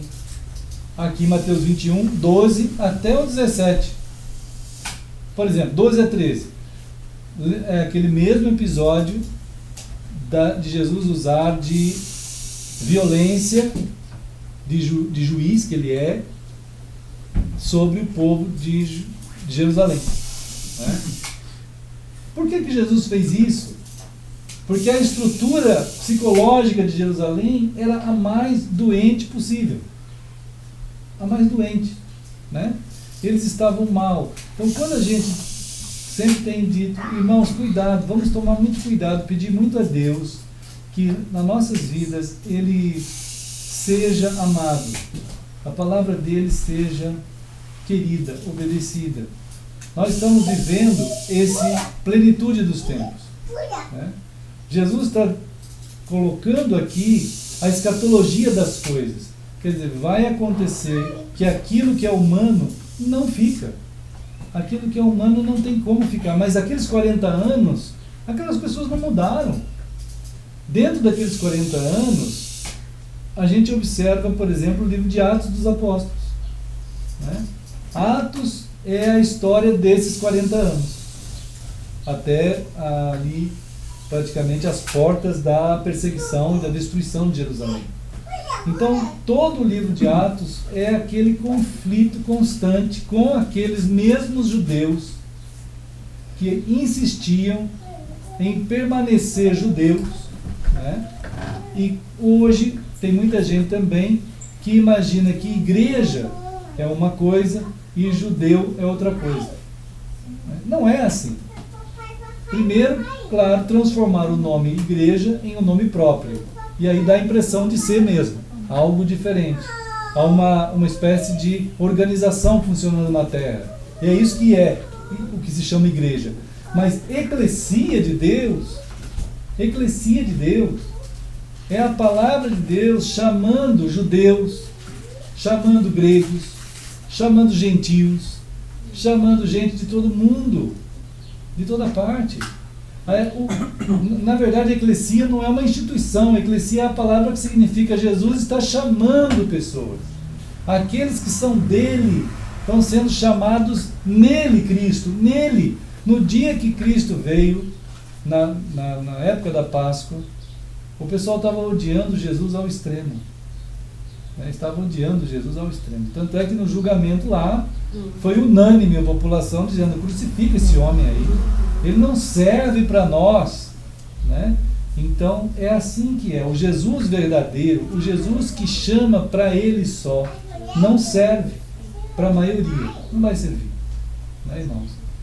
Então, no entanto, esse forma nele um corpo só, desde aqueles do Antigo Testamento até os do Novo Testamento e até quando ele voltar. Esse é o povo de Cristo. Aqui, é claro, em Mateus 21:14 em diante, Jesus está mostrando como é que deveria ser a ação dentro do templo de Deus. Ele vai curar cegos, vai curar coxos, né? Enfim, as crianças vão louvar o Senhor lá dentro daquele templo. Então, é um ato verdadeiro de Deus agindo como deveria ser em favor do povo. Aí Jesus sai dali e continua fazendo isso. É Ele que faz isso, é o próprio Deus que faz isso, né? Então, a continuidade, né, da obra do Senhor, né, irmãos, ela está em Cristo. É em Cristo. Não é em denominação ou em judaísmo ou qualquer coisa religiosa. É o Senhor chamando os seus para que eles em Cristo, e todos os atos descritos aqui em Mateus 24, todos os atos descritos por Jesus que vão acontecer, são acontecimentos escatológicos. Acontecimentos escatológicos. Quais são eles? Não é o sinal do fim, mas são acontecimentos escatológicos dentro do último dia. Acontecimentos do fim, de dentro do dia último. Então Jesus está dizendo aqui, olha, na verdade, vocês têm que estar atentos não àquele templo que vai ser destruído, que isso vai acontecer, vai acabar aquilo lá, né? Então, para eles, a destruição do templo significava: acabou, Deus não vai estar mais na terra, acabou, né? Não vai ter mais aquele contato de Deus com a terra, vai ser, não se sabe o que, né? Jesus falou: não é isso. Se vocês ficarem interpretando as coisas deslocado erradamente de mim, na hora que começar de fato a acontecer as coisas, por exemplo, como surgir pessoas para enganar vocês, lá no versículo 4, né? Mateus 24:4, vão surgir pessoas para enganar vocês, vocês vão ser enganados facilmente, porque vocês estão deslocados de mim, vocês não vão estar olhando para mim, Jesus, não vão estar em mim, Cristo, e aí vocês vão ser facilmente enganados, né? Na hora que as pessoas começarem a dizer assim, olha, que Cristo está ali ou lá, vocês vão capazes de ir atrás, né? Vocês são capazes de ir, né? Então a mente acertada, o coração acertado, a psique humana, o nosso íntimo profundo, o nosso ser alimentado de Cristo, é aquela segurança que a gente tem na nossa vida de caminhar com uma estrutura correta para estarmos lidando tanto com todos os acontecimentos diante de nós, sejam eles no nosso trabalho, na nossa família, os acontecimentos escatológicos que vão acontecer, né? Que são, por exemplo, o surgimento de gente enganando cristãos, tentando enganar, né? Por exemplo, vocês vão ouvir falar de guerras. Isso serão acontecimentos dentro do último dia, mas não é o fim, né? Não se confundam, não fiquem apavorados com essas coisas. Essas coisas vão acontecer, vários acontecimentos vão acontecer. Qual vai ser a sua decisão diante desses acontecimentos? Qual? Vocês vão ter que tomar uma decisão. Quando começar a aparecer uma multidão de pastores enganando por aí tudo, vocês vão ter que ter uma decisão. Qual vai ser? Ficar com eles ou ficar comigo? A decisão vai ter que ser sempre. Irmãos, todo movimento requer uma decisão. Isso é dentro da escatologia, é assim. Todo movimento de crise requer uma decisão. Qual vai ser? Vou ficar parado, não vou fazer nada. Pronto, tomou uma decisão. em favor daquela inércia. Né? E inércia é uma coisa que não adianta, você vai estar aliado àquele erro. Né? Então, na hora que surgir o mundo ficar agitado mesmo, na hora que de fato as coisas se agitarem ao extremo, como estão começando a acontecer por toda parte, situações conflitivas, né? Em que pessoas no nosso tempo são mortas por serem cristãos em determinados países, outros têm que fugir do seu país num barquinho para entrar no oceano. Já pensou você com a tua família tem que entrar num barquinho para fugir? Por que tu tem que fazer isso? Porque tu não aguenta mais aquele déspota que está lá dentro, matando gente. Né? Isso é algo que está acontecendo. Né? Felizmente, até agora, no Brasil, isso não está acontecendo. Mas o que está acontecendo no Brasil? Qual vai ser a ação dentro do Brasil, irmãos? Qual vai ser a ação? Irmãos, eu queria tanto que o pessoal ouvisse isso.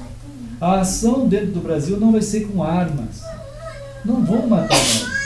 Eles não vão entrar de casa em casa matando, igual estão fazendo em Cuba, igual estão fazendo em Venezuela, igual estão fazendo na Bolívia.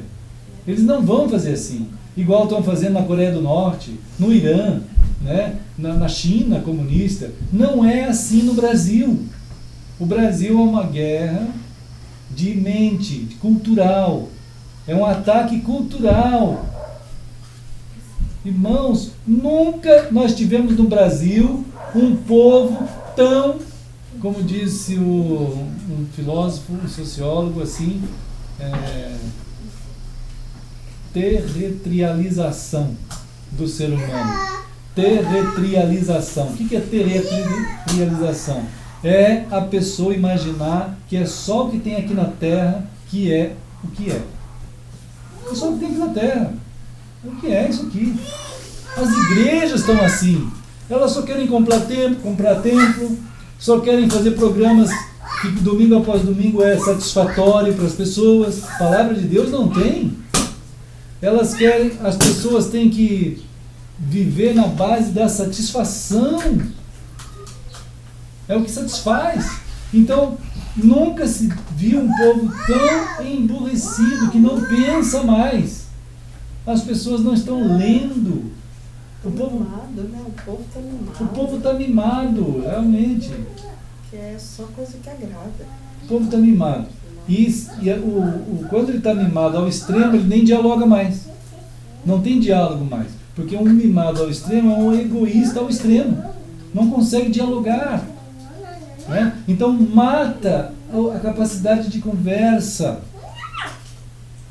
Né, irmão? Então é uma situação extremamente perigosa que o Brasil está sofrendo um ataque. O Brasil, isso é aqui no Brasil. É a invasão de uma cultura baixa. Né? De uma cultura que a Bíblia para os crentes, irmãos, tanto faz como tanto fez. Ela não influencia nada. A Bíblia não influencia nada. A pessoa sabe de Jesus, ele sabe de Deus, ele até diz, como o judeu diz, Deus é o eterno. É o eterno e daí? Igual o cristão hoje, Jesus Cristo é o Salvador. Mas ele não tem movimento nenhum em termos de decisão em relação àquela palavra. A pessoa não dialoga e não expõe a sua fé. A pessoa não expõe a sua fé. Eu já vi, irmãos, e eu já sofri ataques de irmãos em Cristo. Irmãos que me escreveram ali no Facebook por causa que eu estava tentando alertar o endurecimento das mentalidades nos dias de hoje via sistema educacional. Vocês não viram a Dilma dizendo que agora o nome que ela está dando para o governo dela é educação? Uma coisa assim, parecida com educação. Uma coisa com educação. Né? Educadora, não sei o que, educadora, educação. Pátria educadora. Isso é um absurdo. Pátria educadora é ditadura absurda, irmãos. Irmãos, quando você vai comprar pão, é a Dilma que compra para ti? Não. E quando você tem que pagar o IPVA, o IPTU é a Dilma que paga para ti? Não é? Quando vier o carnê do IPTU aqui, ó, pode ter certeza, nós não tem que pagar. Quando vier o IPVA do carro, não é a Dilma que vai pagar, somos nós que vamos pagar. Quando você for no supermercado, no posto para pôr gasolina, é tu que vai ter que pagar. Quando eu vou ter que ter um filho, tu que vai ter que pagar. Quando você tiver que comprar fralda para a Samira, é o Dré que vai ter que comprar. Nós vamos comprar. Agora, como que eles vão querer educar o nosso filho? Por que eles vão querer educar o nosso filho? Por que eles querem levar uma criança dessa com 4 anos para a escola? Porque isso aí é um absurdo. Né, irmão? Isso é um absurdo. Essa é a busca do travamento das mentalidades. A pátria educadora. Isso é uma coisa hedionda. Não é a pátria que educa ninguém. A pátria tem que governar. Quem tem que educar é o pai e a mãe, segundo Deuteronômio capítulo 6. Deuteronômio 6, o Senhor disse: pai e mãe, ande com teus filhos ao lado deles até 30 anos. No mínimo. Entende? Pátria educadora, isso é um absurdo, é diabólico, satânico. Mas o pessoal disse amém. Sei lá quem disse amém. Uns 1000 disseram amém. Que estava lá na praça, lá dos poderes, Mas a multidão, irmãos? Então, o povo está ficando numa situação que perdeu a capacidade de observar. Claro, agora nós estamos debaixo desse poder. Estamos. O país vai sofrer isso. É um ataque cultural. Precisamos estar preparados para o ataque cultural diabólico que vem aí. Já viram as cartilhas que tem para... Viram as cartilhas de Cuba? Outro dia eu estava vendo a cartilha de Cuba. Estava lá um iate cheio de soldados descendo do iate vindo para a praia para aprender algumas primeiras palavrinhas na escolinha, dizendo assim: todos nós gostamos de mar. Olha só como a gente sai do iate e vem para a terra. Quer dizer, é só soldados. Cheio de soldados vindo para a terra. Ninguém que é povo pode ter um iate para ir lá para o mar. Não pode. Então, a nossa situação aqui no Brasil, nessa parte do mundo, está debaixo de um ataque cultural. Como é que nós vamos ser fortes? Só por Cristo. Qual a decisão que a gente vai tomar? Qual a decisão? Cristo. Amém. Em nome de Cristo. Estamos tomando Cristo. A decisão é essa. Jesus está dizendo, irmãos, vai ser difícil os cristãos tomarem a decisão por Cristo. Vai. Porque ele vai sucumbir. A qualquer coisa que vier assim, mais ou menos, ele aceita. E eu já vi pastores dizendo que ele tem que orar pelo governo déspota que está aí. Aqui, não é só aqui no Brasil, qualquer lugar do mundo, você tem que orar pelo regime déspota do ISIS, que a Dilma foi aliada. Você tem que orar pela Coreia do Norte, ou orar por todos esses malucos que estão por aí, só porque são governos. Então Jesus está dizendo aqui no versículo 6, Mateus 24, 6, 7, 8, certamente ouvireis, vocês vão ouvir falar disso, vocês vão ouvir, Agora, não se assustem. Não, só tem uma coisa, não precisa se assustar. Decidam certo. Queiram Cristo. Não queiram o Weber, não queiram uma religião, queiram Cristo. Eu quero Cristo também. Cristo é o Senhor. Queiramos Cristo. Somos eclesia, povo de Deus, queiramos Cristo. É necessário isso acontecer, mas isso não é o fim, porque vai acontecer mais coisa ainda. As nações vão ficar em ebulição, em conflitos. Vocês vão ser atribulados. Vocês vão ser mortos. Isso ele vai falar mais extensamente em Apocalipse 12, 13, mas a gente já viu. Então, muitos crentes vão se escandalizar por causa dessa fé em mim. E eles então vão começar a trair vocês. Vão trair vocês. Eles vão preferir mais o sistema que está no mundo do que Cristo. Foi o que aconteceu com os judeus e vai acontecer com os cristãos. E os cristãos vão odiar vocês. Vai ser terrível. Eles vão odiar porque vocês me amam, porque vocês preferem a mim. As pessoas outro dia perguntaram, mas, pastor Hélio, por que o senhor fala tanto em política? Eu não estou falando nada em política, estou falando em Cristo. E do mundo que Jesus está falando em política aqui, está também. No meio da situação da polis. Mas não é um foco político, é o foco em Cristo, nele mesmo. Né? A situação é essa. Muitos cristãos acostumaram-se com um tipo de evangelho que não existe. Ele é parecido com o budismo. É um cristianismo budista. É aquele que você senta de braços cruzados. Yoga cristã é cristianismo yoga. Que ele se senta, fica ali e não tem mais nada. Não precisa mais nada. Isso não existe, não é um cristianismo isso. Né? Não tem que envolver com o mundo nem um pouco. Isso é um absurdo, nós estamos dentro. Né? Então, agora, a iniquidade vai se multiplicar, e é claro, o amor vai se esfriar. Né? Agora, ele diz assim, quem vai ficar até o fim é vocês mesmos. Porque o evangelho do reino, esse evangelho, será pregado por todo mundo, mesmo com o mundo desse jeito. Não se assustem. Fiquem firmes em mim. O evangelho vai ser pregado. Porque esse testemunho vai ser dado para que o mundo possa tomar a sua decisão. Jerusalém tomou a decisão deles. Né? Jesus deixou eles lá. Ele saiu de Jerusalém, foi para o Monte das Oliveiras e ficou dizendo assim, Jerusalém, toma a decisão que vocês quiserem agora. É assim. A cidade inteira, o país inteiro está diante de vocês. A realidade. O que vocês vão tomar de decisão? Né? E então virá o fim. Quem é o fim? É Cristo. Jesus disse, eu sou o Alfa e o Ômega, o princípio e o fim. Jesus é o fim. E ele virá. Muita gente fica pensando que o fim é tudo, menos Jesus. Né, irmãos?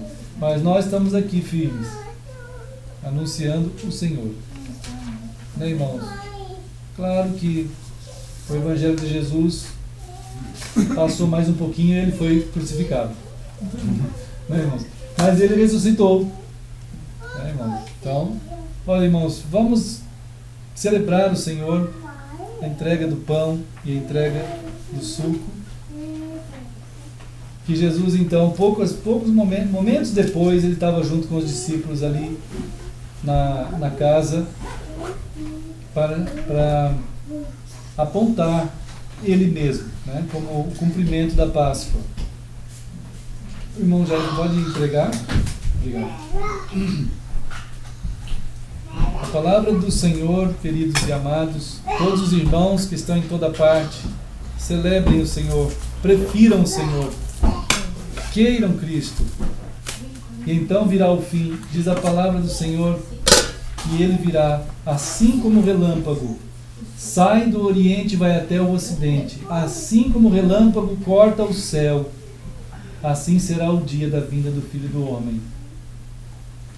E eu enviarei o meu anjo, e ele com um grande clangor de trombeta irá tocar a trombeta, o teu nome será chamado, e você subirá para estar comigo nos céus. Irmãos, essa é a realidade de Cristo que nós anunciamos.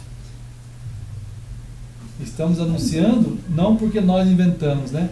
Anunciamos pela palavra. Peguem aí, irmãos. Vamos celebrar o Senhor Jesus. Ali também, naquela casa, como diz Mateus, capítulo 26.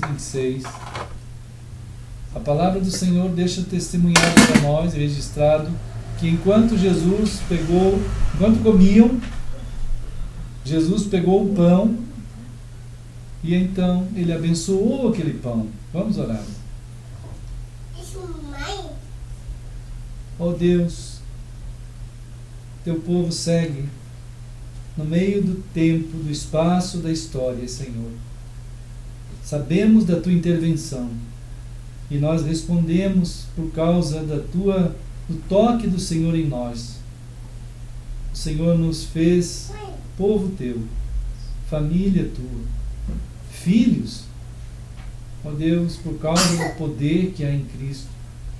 E estamos aqui, Senhor, o teu povo, junto conosco, muitos e muitos outros irmãos em todos os lugares, que também estão celebrando o Senhor Jesus, Pai, em meio ao mundo turbulento, e que muito se distancia de Ti, porque responde à Tua presença e movimento do Senhor na história de uma maneira oposta a Ti.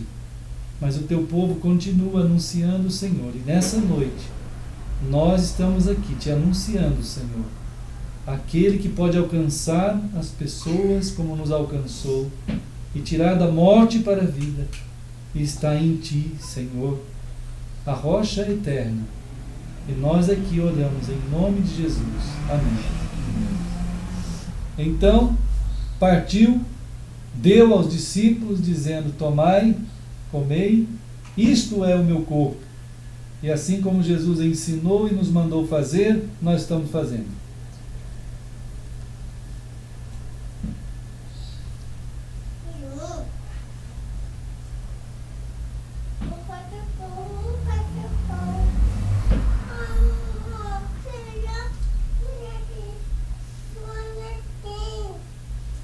Amém.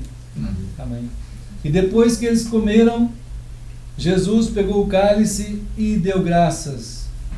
Então, querido Deus, é o sangue do Senhor Jesus Cristo, o Cordeiro de Deus, que foi derramado naquela cruz, naquele campo sagrado, Senhor, porque sagrado é o sangue de Jesus. Ali, Senhor, foi pago o preço, foi justificada a nossa vida, Senhor. Nele está a salvação, a redenção eterna. Nós estamos aqui louvando Teu santo e bendito nome, Senhor. E assim como está escrito, nós fazemos, em nome de Jesus. Amém.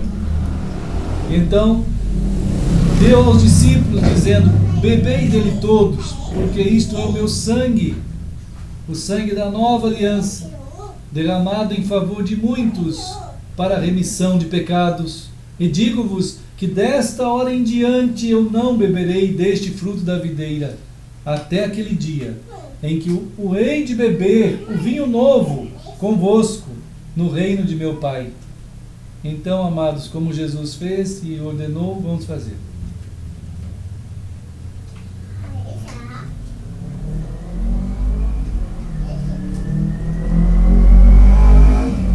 Querido Senhor, o Teu povo, assim como o Senhor, naquele cenáculo, com aqueles irmãos nossos, nós também fizemos como o Senhor ordenou.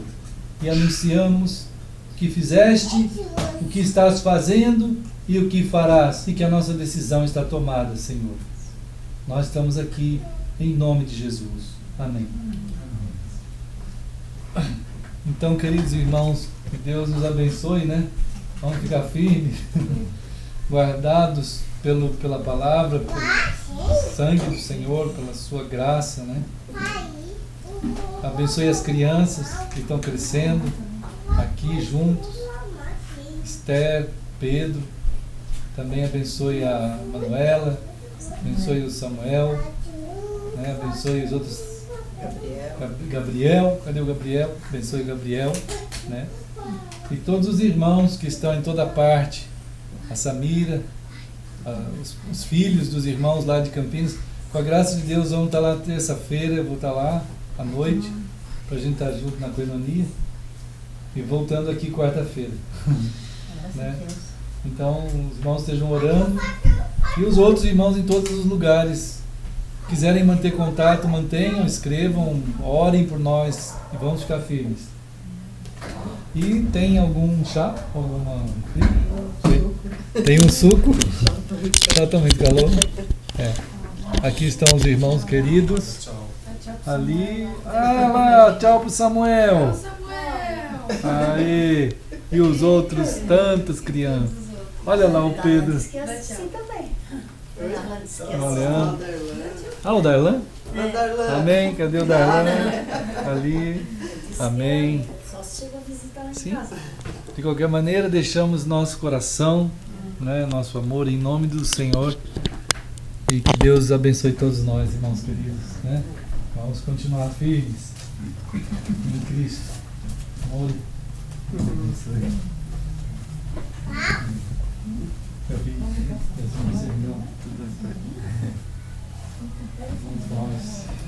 Vamos lá, né, irmãos?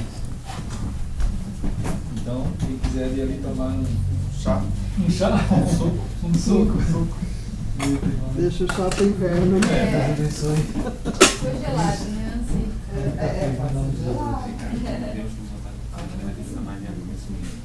Amém. Ela veio aqui. A gente está orando por ela. Ela veio aqui? Veio ela, o Alex. Então, muito contente.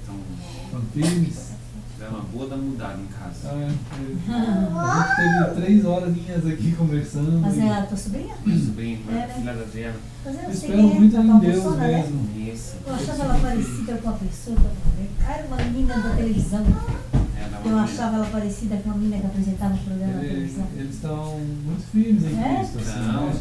E querendo muito orientação na palavra, como cuidar da família. Isso.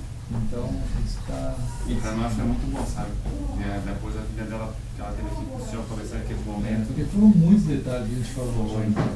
E ela foi, assim, tirou muita coisa e abriu, assim, né? Como o senhor falou mesmo, né? Deu um entendimento de ser família, né? De ele ser pai e ela ser mãe. E tomar os rumos, assim, com as crianças, o que fazer. Ela já é casada?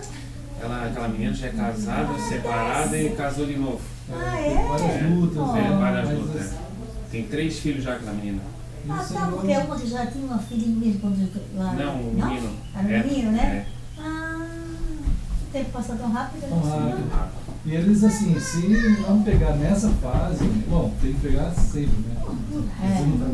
Tá ligado? Mas essa fase é muito importante, esse começo, para poder pegar essas crianças e levar no caminho, né? Então isso deixa eu só desligar aqui, né?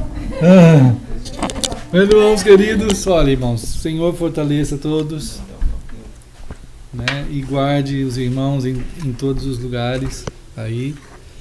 E assim vamos seguindo em Cristo. Vou desligar aqui, porque o pessoal está indo ali tomar um refri, acho, ou chá, não sei. Está bem quente. Deus abençoe, queridos. Amamos vocês em nome de Jesus. Então vou desligar aqui, tá bom? Com saudades em Cristo.